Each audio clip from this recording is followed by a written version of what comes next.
Nearly 2,400 years ago in ancient Greece, Plato discussed the importance of population control.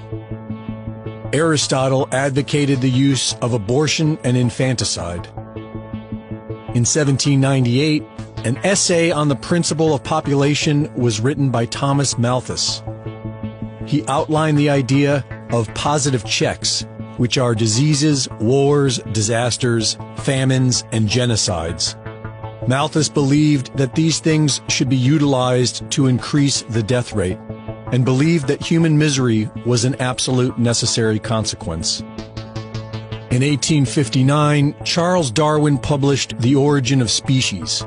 In it, Darwin only hinted at the implications of human populations, but his cousin, Sir Francis Galton, became obsessed with the idea. In 1883, Galton published Inquiries into Human Faculty and Its Development, wherein he wrote that his intention is to touch on various topics more or less connected with that of the cultivation of race, or, as we might call it, with eugenic. The term comes from the Greek word eugenes, of noble birth. In the early 20th century, eugenics became an academic discipline in universities. Organizations were formed and funded to win public support. The Kaiser Wilhelm Institute and the Cold Spring Harbor Institute rejected the idea that all humans are born equal and began selling the idea of cultivating a new master race of noble bloodlines. Planned Parenthood was formed in America by racial eugenics advocate Margaret Sanger. President of IBM, Thomas J. Watson, established a special subsidiary in Poland called Watson Business Machines to assist in the Nazi invasion of Poland. This business continued throughout the war, and IBM managed the entire operation from their headquarters in New York. During the Nuremberg trials, the Nazis quoted U.S. Supreme Court Justice Oliver Wendell Holmes in their own defense. They claimed that their eugenics program was being run from the United States. The Nazis were rightly admonished for war crimes, but not Thomas Watson. He went on to create the IBM World Trade Corporation and passed IBM on to his son. His granddaughter ended up marrying Margaret Sanger's grandson. Bill Gates' father worked on the board for Planned Parenthood, and his mother worked on the corporate board for IBM, who Bill partnered with to create Microsoft. With no medical background, Bill Gates then went on to become the world's foremost pusher of vaccines and population control. Do you think this is all coincidence? The Bill and Melinda Gates Foundation funds the WHO, the NIH, the CDC, and the UN.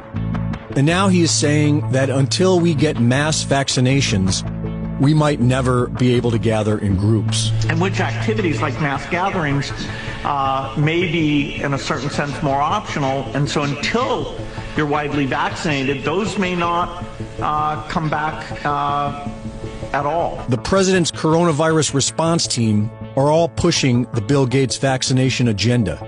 Dr. Fauci is on the Leadership Council for the Bill and Melinda Gates Foundation. In January of 2017, Anthony Fauci told a crowd at Georgetown University that there would be a surprise outbreak during the Trump presidency. There is no question that there will be a challenge to the coming administration in the arena of infectious diseases, both chronic infectious diseases in the sense of already ongoing disease, and we have certainly a large burden of that, but also there will be a surprise outbreak. Deborah Birx is a board member for the Global Fund to Fight AIDS, Tuberculosis, and Malaria, which was founded by the Gates Foundation and known for millions of dollars of fraudulent misuse of funds. In October of 2019, Bill Gates sponsored Event 201, a simulation that estimated 65 million people killed by coronavirus. In November of 2019, the Purebright Institute, funded by Bill Gates, was granted European patent number EP3172319B1 for a coronavirus vaccine that may be used to treat humans. Today, Dr. Fauci says the virus will keep coming back, and he says the ultimate game changer will be a new vaccine. In Australia, the Prime Minister is telling people the shutdown will last months, that it's the new normal, and that the only way out of your homes is to accept the vaccine. There is no proof that vaccines are the answer. In fact, the CDC admitted in federal court that it does not have studies to support the claim that vaccines do not cause autism. A top UN scientist admitted that vaccines are killing people. It is time to do some hard thinking. Will you allow your government to impose forced vaccinations? For Infowars.com, this is Greg Reese.